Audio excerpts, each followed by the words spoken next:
Let me tell you a bit about us. My name's Eleanor, and I've been married to Thomas for many years.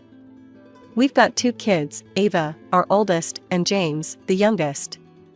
Living with us, you'd see right away how different the air is between them. I was a stay-at-home mom, see, 'cause Thomas did alright by us, made enough so I could focus on the kids. Mom, where's my blue notebook? I swear I left it right here. Ava would shout down from her room, always losing things, but managing to keep her life more organized than a planner. Check under your bed. I'd yell back, knowing her room like the back of my hand.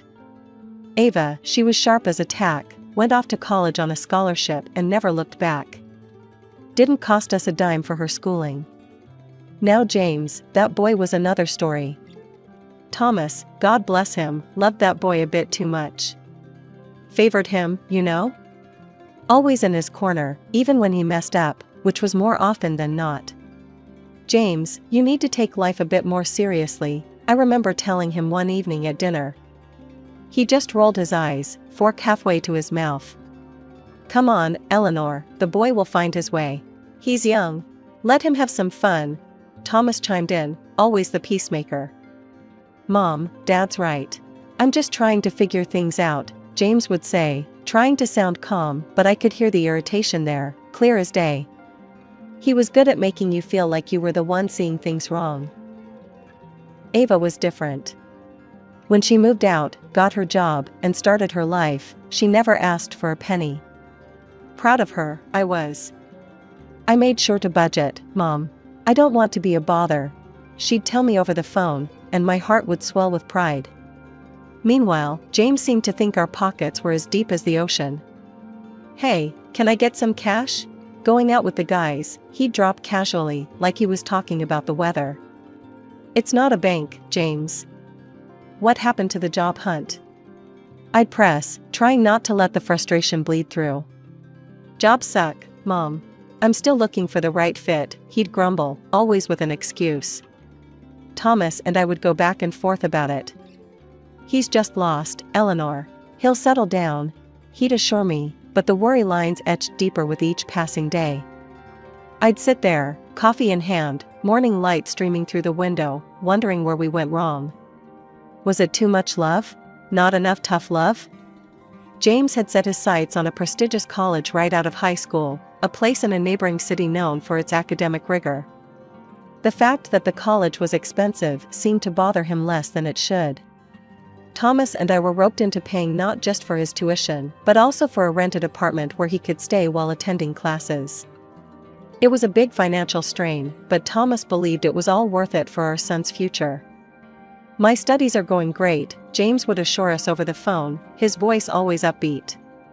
You guys don't need to worry about a thing, he'd add, and Thomas would nod, satisfied, passing on the latest cheerful update. But as months turned into a year and then another, the details were sparse. We got snippets of his life, a mention of a test here, a group project there, but never anything concrete. No grades, no reports, nothing that actually showed how he was doing. It started off like any other Tuesday. I was busy with the laundry, thinking about what to make for dinner, when something nagged at me, a mother's intuition, you might call it. James had been at the university for 2 years now, but we hardly got any updates. No report cards, no calls from professors, nothing. Just monthly calls asking for money. Thomas, don't you think it's odd? We never see any grades from James, I mentioned one evening while we were cleaning up after dinner. Thomas, always the optimist, just shrugged it off. He's probably just busy, Ellie. You know how college can be. The next morning, I drove down to the university. It was a nice place, all ivy-covered buildings, and young folks looking like they had their whole lives sorted out. I headed straight for the dean's office, to get the lowdown on how James was doing. Hi, I'm Eleanor, James Carter's mother. I'd like to hear about how he's doing, I said to the lady at the front desk. She typed something into her computer, frowned, and then typed some more. I'm sorry, Mrs. Carter, but it appears there's been a mistake. According to our records, James hasn't been enrolled here for the past 7 months. I felt like the floor dropped away from beneath me. What do you mean? Can you check again, please? She showed me the screen, and there it was in plain black and white. James had dropped out. Just like that. My heart was pounding as I thanked her and walked out, my mind racing all the way to James's apartment. When I got there, the place was a mess. Looked like the aftermath of a tornado. Beer cans, pizza boxes, clothes all over the place. And there, on the couch, was James, sleeping like a baby in the middle of the day. "James!" I shouted, louder than I intended. He jolted awake, all bleary-eyed and confused. "Mom? What are you doing here?" he mumbled, sitting up and rubbing his eyes. "I went to your college today. They told me you dropped out. Why didn't you tell us, James?" He looked away, then back at me. "I was gonna, I swear. Just, things got out of hand, and..." "Out of hand? James, we've been sending you money every month. Your father works hard for that money. And here you are, throwing parties and lying to us?" He tried to say something, then stopped. His eyes couldn't meet mine. "I'm sorry, Mom. I messed up." I left his apartment with my heart heavy and my mind in turmoil. That night, I told Thomas everything. He was upset, more than I'd seen him in years, but he didn't want to give up on James. "We'll get him back on track," he said, always believing there was a way to fix things. 5 long years rolled by just like that, filled with the same old song and dance. Ava, my daughter, she's the type to grab life by the horns. Worked her fingers to the bone, climbed that career ladder fast and never looked back. Saved every penny she could with her fiancé, Mike, and when it came time for them to tie the knot, they did it all on their own. It was a beautiful, modest ceremony, just like Ava. No fuss, all class. Then there's James. Still out there, floating like a leaf in the wind, looking for himself, as Thomas likes to say. He hopped from one job to another, all thanks to Thomas's buddies giving him chances he never quite caught hold of. After Ava's wedding, which James attended with a bored look plastered across his face most of the time, he dropped a bombshell on us. He was getting married too, and oh, you should have seen the girl he brought home. Lisa, her name was, and she was as sharp as a marble. Selfish? Sure. But James was smitten, or so he claimed. I wasn't too keen on her, to be honest. "James, are you sure about this one?" I asked him one evening while we were cleaning up after dinner. "Mom, Lisa's great, you just gotta get to know her better," he shot back, all defensive like I was attacking him. And just like that, they planned a wedding that could have been mistaken for a royal affair. Of course, they expected Thomas to foot the bill, which he did without even batting an eye. "Thomas, can we talk?" I cornered him one evening after the plans were underway. "What's on your mind, Ellie?" he asked, though I could tell he already knew. "It's this wedding, Thomas. And everything else we keep paying for James. When is enough, enough?" I was nearly at my wit's end. "He's our son, Ellie. We can't just cut him off," Thomas sighed, running his hands through his hair. "I know he's our son, but look at Ava. She never asked for a dime. Worked for everything she has. Doesn't that tell you something?" I could feel my voice rising, frustration boiling over. "Eleanor, we've been over this. James is different. He needs more help," he said, his tone final, leaving no room for arguments. And so, the wedding happened. It was as grand as they come, leaving Thomas and me with a lighter wallet and me with a heavier heart. No sooner had the wedding bell stopped ringing than James was asking for more, this time an apartment and a monthly allowance to boot. Can you believe that? After all we've done already? I vented to Thomas one night. He's trying to start a new life with Lisa. They need our support, Thomas tried to justify, always the peacemaker. Support, Thomas? It's like we're funding a never-ending party for him, I snapped, unable to hold back my dismay. Despite my protests, Thomas went ahead and bought them an apartment. The monthly check started flowing soon after. Every time I signed one of those checks, a part of me wilted. I loved my son, God knows I do, but this was getting to be too much. Ava managed. Why can't he? I muttered under my breath every time I sealed an envelope. Life trudged on like this, me simmering with every check, every call for more money. Thomas and I had more than a few rounds about it. "He'll settle down, Ellie, just you wait and see," he'd always say. But me? I wasn't too sure anymore. Something had to give, and I was beginning to worry it might be us. The day Thomas died was the day part of me died too. He was gone, just like that, a heart attack right in the middle of his workday. Nobody saw it coming. It hit me like a freight train, one minute he was there, the next, just a memory. I was shattered, barely holding the pieces together. Ava was my rock through it all. She took charge the way she always does, organizing the funeral, handling the calls, managing everything so I could just breathe. Or at least try to. I couldn't have gotten through those days without her. James? Well, he was another story. Showed up to his father's funeral looking like he'd rather be anywhere else. Stood there with a face like he was waiting for a bus, not a tear in sight.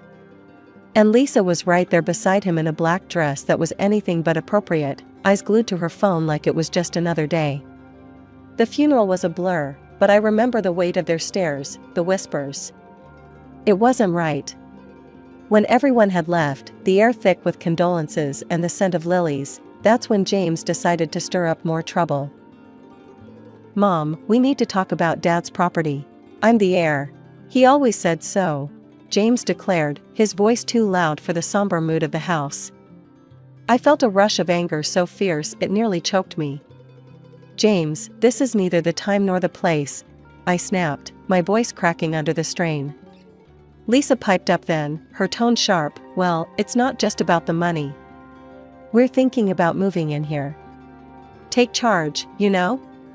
Before I knew it, she was walking around the living room, touching this, moving that, as if she owned the place already. "Some of these old things will have to go, of course." I stood there, stunned, watching her parade around my home. "Over my dead body, you will. This is my house," I finally burst out. Lisa laughed, a nasty, grating sound. "Well, that's only temporary, isn't it?" The room spun a little at her words. Ava stepped in then, her voice calm but firm. "Let's all take a step back. We can sit down in a few days and discuss everything like adults." But James wouldn't have it. "No, we need to sort this now. Dad would have wanted me to have it sorted quickly." Ava looked at me, her eyes full of worry, and I knew she was in this fight with me. But standing there, in the echo of my husband's last footsteps through our home, my energy was fading fast. "Fine.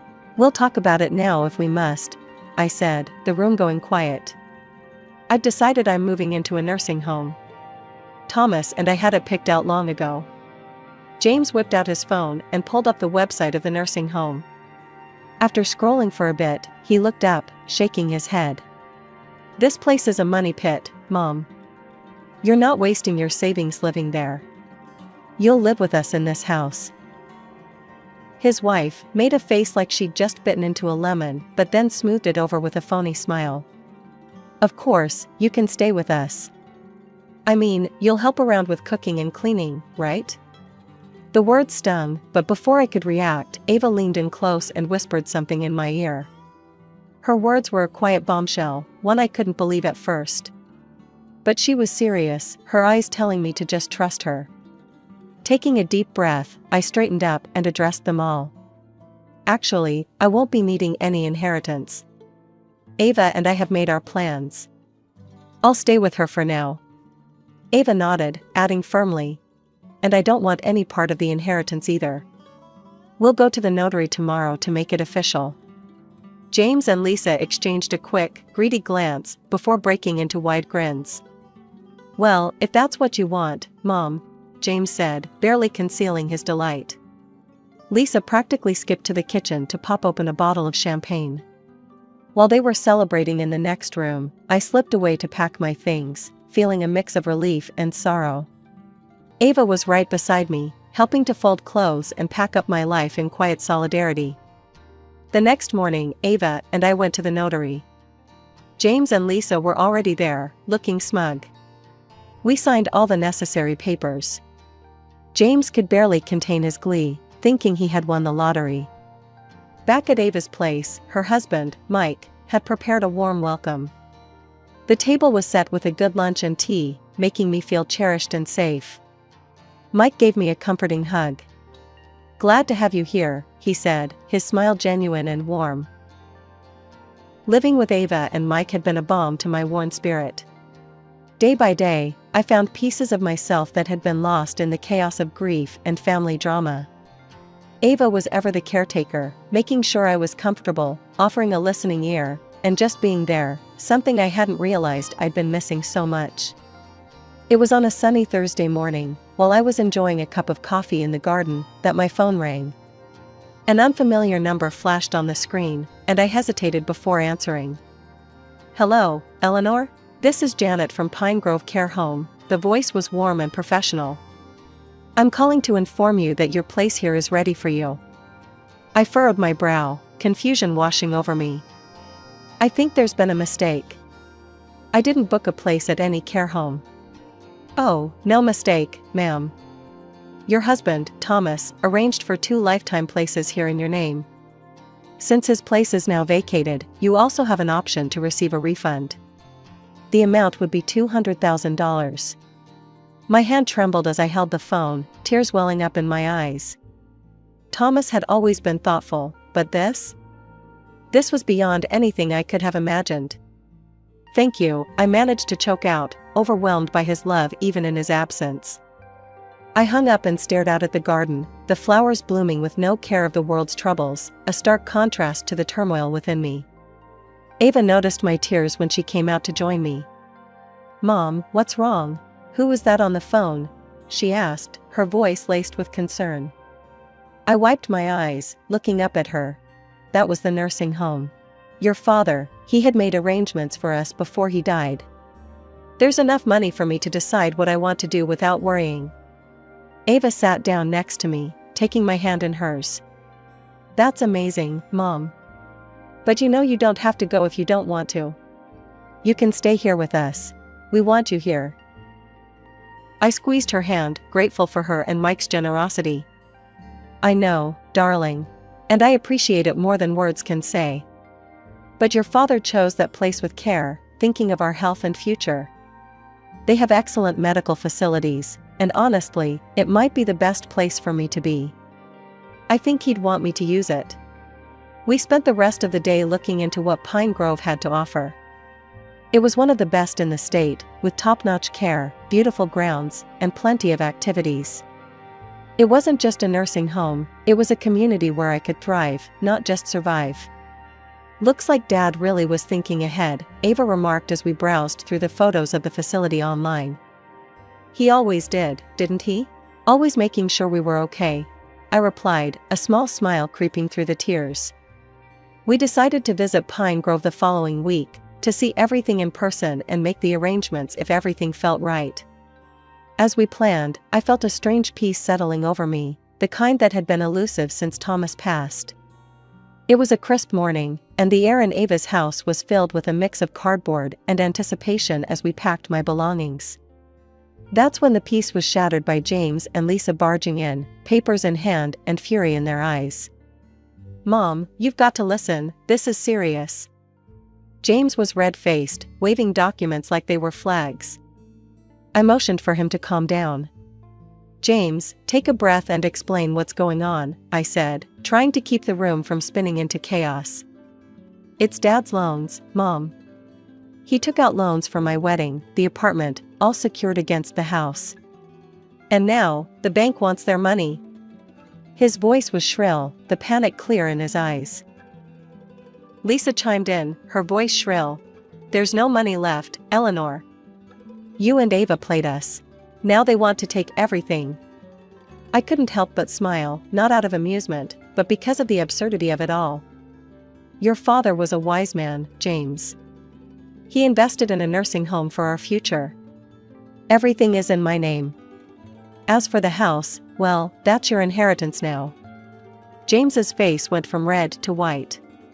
"You need to give up that nursing spot, give us the money. We need it to cover these debts." Lisa was nearly hysterical. I took out loans for my surgery to look good for James. You owe us that money to help. Ava stood beside me, her demeanor calm but firm. The debts aren't Mom's concern, James. She signed over the house to you. That was your choice. I looked at both of them, my voice steady. I think you should consider selling the apartment you got as a gift. It could cover your debts. No. We plan to rent it out, make some income. James spat back, his desperation palpable. I shrugged, feeling a weight lift as I finally let go of the burden. Well, that's your decision, James. But as for me, I'm done. The house, the debts, you wanted the inheritance, it's all yours now. James looked like he was about to explode, and Lisa was no better, screeching about her financial woes until Mike stepped in, his voice thunderous. Enough. You can't come here and threaten my family. Get out.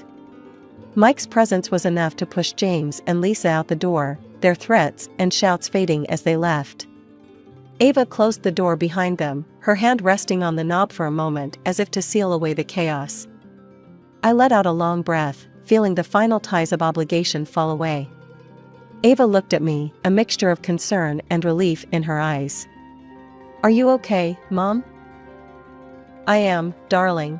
More than okay, I assured her, feeling lighter than I had in years. I'm free of the house and the debts.